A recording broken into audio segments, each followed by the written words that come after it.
男孩只为圆自己的谎言，不惜残杀了自己的双亲。今天我们一起来看这场由谎言织就的杀人案件。人们常说，一个谎言的背后往往需要更多的谎言来掩饰。当一系列谎言面临被揭穿的危险时，有人会选择坦白，有人会选择逃避。而在美国2021年发生的一起案件中，一个骗子做出了最疯狂的选择，用杀戮堵住揭穿谎言的嘴。在美国威斯康辛州首府麦迪逊城北部25英里处，有一座名为温莎的小城，哈德森一家就居住在这里。父亲巴特50岁，是一名资深会计师，严谨细致的职业习惯让他对生活中的细节格外敏感。母亲克丽斯塔53岁，在47岁前一直是全职主妇。随着2个儿子相继成年，她在一家汽车公司找到了前台工作，开始了人生的第2次就业。夫妇俩育有2个儿子，大儿子马修26岁，大学毕业后在一家科技公司任职，几年前与女友组建了自己的家庭，会在节假日定期回家探望父母。小儿子钱德勒24岁，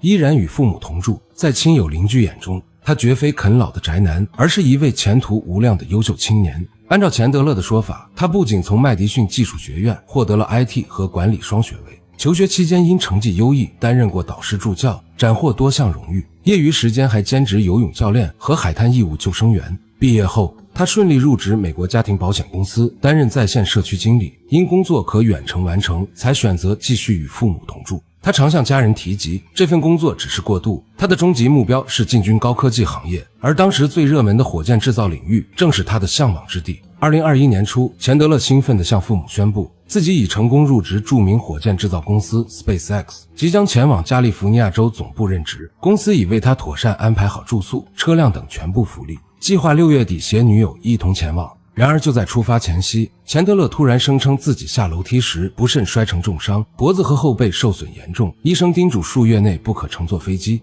前往 SpaceX 就职的计划只能被迫推迟。他甚至佩戴起颈托，时常表现出痛苦的模样，让父母和身边人都信以为真。在外人看来，哈德森一家勤恳踏实，2个儿子各有出息，堪称邻里羡慕的模范家庭。但谁也没有料到，平静的表象下，一场致命的危机正在悄然酝酿。2021年7月2日起，一项工作负责的巴特和克里斯塔突然双旷工，既未向雇主或同事打招呼，电话也始终处于关机状态，无人能联系到他们。直到7月7日，在父母失踪近1周后，小儿子钱德勒才走进警察局报案。他向警方描述，父母在距离家北边3小时车程处有一处度假用林中小屋，每年都会前往小住一段时间。7月1日晚上，父母突然告知他计划第2天前往小屋度假，他还帮忙收拾了衣物、食品、燃料及大量现金等行李。次日清晨，他仍在熟睡时，父母便已出发。钱德勒表示，父母的车仍停在家门口，推测他们可能是搭乘朋友的车同行，但具体是哪位朋友他并不清楚。接下来的几天，钱德勒称自己多次拨打父母电话均无人接听，猜想他们或许是为节省漫游费而关机。7月4日，他收到母亲手机发来的短信，内容显示夫妇俩途中遇到点状况，现已处理完毕，正在前往度假小屋的路上，过几天便回家。于是钱德勒又继续等待，直到7月7日仍未见到父母归来，才选择报警。警方立即联系了度假小屋附近的警局，派人前往核查。抵达小屋后，警方发现周围杂草丛生，大门紧闭，屋内地板和家具上积着厚厚的灰尘，种种迹象表明这里至少半年没有任何人居住过。这一发现让案件疑点丛生，如果哈德森夫妇并未前往小屋，他们究竟身在何处？办案警官很快将怀疑的目光投向了报案人钱德勒，因为他的陈述中存在诸多不合常理之处。首先，哈德森夫妇选择周五出发度假，不符合常人通常在周末完成工作交接后再出行的习惯。其次，警方走访后发现，除了钱德勒，没有任何人从哈德森夫妇口中听说过近期的度假计划。此外，在父母失踪的近1周时间里，钱德勒表现得十分悠闲自在，丝毫不见担忧之情，可报警后却又显得过度急切。邻居们还反映，报警归来后，钱德勒挨家挨户敲开安装了监控摄像头的邻居家门，询问是否拍到7月2日早上父母离开时乘坐的车辆，得知监控已被警方调取后才作罢。然而，警方调取的监控录像中并未出现哈德森夫妇的身影，7月2日当天也没有任何陌生车辆驶过他们家所在的街道。难道夫妇俩是徒步从社区内无监控覆盖的草地或小路离开的？他们为何要这样做？就在案件陷入僵局时，警方注意到克里斯塔失踪后第3天发给钱德勒的报平安短信，试图通过这条短信追踪夫妇俩当时的位置。经过技术定位，警方震惊地发现，这条短信的发送地点竟然就是钱德勒家。这一关键线索让案件豁然开朗。警方推断只有2种可能，一是哈德森夫妇故意伪装失踪，想给儿子一个惊喜，但这种可能性微乎其微；二是短信并非克里斯塔所发，而夫妇俩根本从未离开过家，甚至可能已经遇害，所有疑点都集中到了钱德勒身上。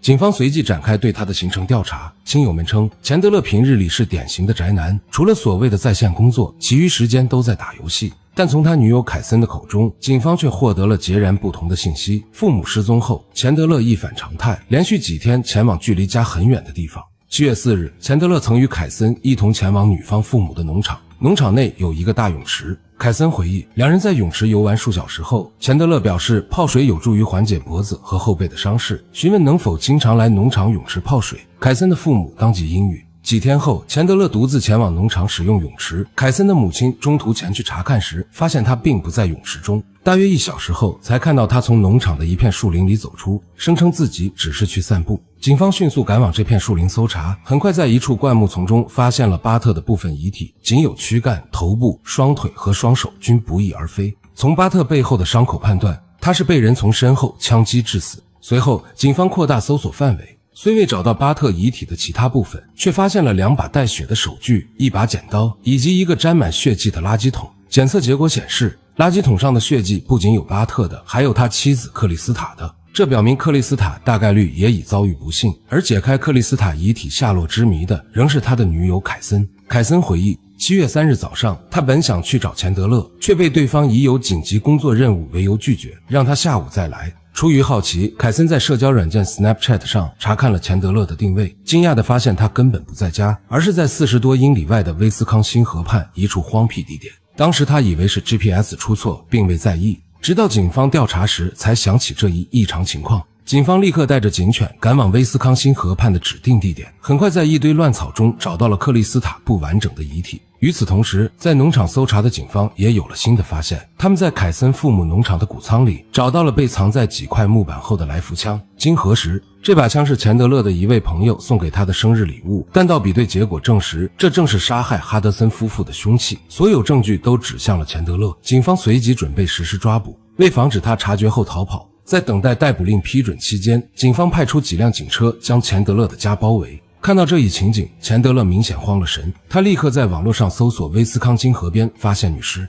威斯康星州发现女尸等关键词，但相关消息当时处于保密阶段，他并未搜到任何结果。随后他还拨打报警电话，询问为何有警车停在自家门口，接线员以巧合为由敷衍过去。绝望之下，钱德勒又搜索了另一个关键词，威斯康星州的皮特·卡普萨。这是一起1999年发生在该州的案件，男子皮特·卡普萨杀妻后分解遗体，装袋抛入威斯康星河，最终因伪造的不在场证明被揭穿，被判处终身监禁。这起案件与钱德勒的作案手法高度相似，显然他是在参考这起案件估算自己可能面临的惩罚。几小时后，警方拿到逮捕令，迅速冲入屋内将钱德勒抓获。随后，警方在一双女鞋中找到了被锡纸包裹的克里斯塔的手机，证实7月4日那条报平安短信正是钱德勒伪装成母亲发送的，人证物证俱在。检方以2项1级谋杀罪对钱德勒提起诉讼，但被捕后，钱德勒面对铁证始终否认杀害双亲的罪行，不愿透露作案的真正动机。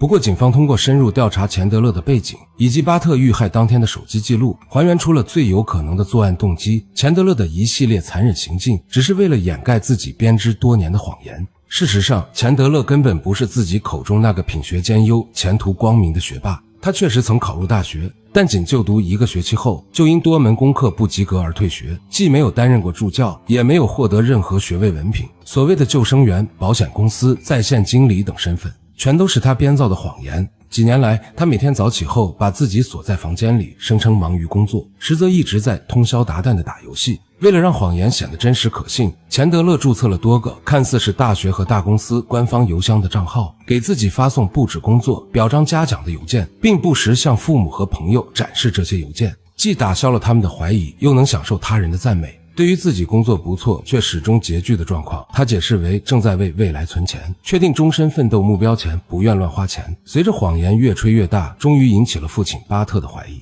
钱德勒声称入职 SpaceX 后无法兑现前往加州任职的承诺，便谎称摔伤脖子佩戴颈托。以此推迟入职时间。但这次受伤的巧合让一直对他学习能力有所了解的巴特产生了疑虑。儿子从小学习吃力，能考上大学已属不易，为何入学后突然成为学霸？2021年7月1日，巴特直接致电钱德勒口中对他赞赏有加的大学导师，却得知对方根本不认识钱德勒。学校记录也显示，钱德勒在第一个学期后便已退学。谎言被彻底揭穿，巴特既失望又愤怒，他给儿子发了多条短信，告知自己已了解所有真相。最后一条短信写道：我随时准备好和你谈谈。几个小时后，巴特的手机永远关机了。警方推断7月1日下午6点左右，巴特在家中与钱德勒发生激烈争吵，钱德勒趁父亲转身之际从背后将其射杀，随后他在家中等待母亲克里斯塔下班回家，将其也残忍杀害。作案后，钱德勒曾试图用壁炉焚烧遗体，但产生的大量烟雾和臭味让他担心引起邻居怀疑，只好放弃。最终他选择用锯子分解遗体，将残骸丢弃在周边隐蔽地点。在自以为完成所有掩饰工作后，钱德勒于7月7日主动向警方报案，试图混淆视听。2022年1月，钱德勒的审判正式开始。令人意外的是，他自始至终不承认罪行，要求律师为自己做无罪辩护，这给辩护律师出了一个天大的难题。庭审中，检方出示了大量证据和证人证词，而辩方除了钱德勒牵强的辩解外，没有任何可信的不在场证明，也无证人可传唤。无奈之下，辩护律师只能在法庭上玩起文字游戏，反复向陪审团强调，检方证据虽有说服力，但或许存在其他可能性，比如哈德森夫妇是意外死亡，只是没有证据支持。这场辩护显得苍白无力，最终结果毫无悬念。2022年1月20日，陪审团经过2小时讨论，认定钱德勒2项1级谋杀罪、毁坏遗体罪、提供伪证罪等多项罪名全部成立。2022年3月17日，钱德勒被判处终身监禁，不得假释。整个庭审和判决过程中，钱德勒始终面无表情，一言不发。他的心中是否有悔恨，我们无从得知，但或许在某种程度上，他感到了解脱。除了等待生命的终结，他的人生已经彻底结束，而这也意味着他终于不需要再费尽心机的编造和掩饰任何谎言了。一个由谎言开始的人生，最终以最惨烈的方式落幕，留给世人无尽的唏嘘与警示。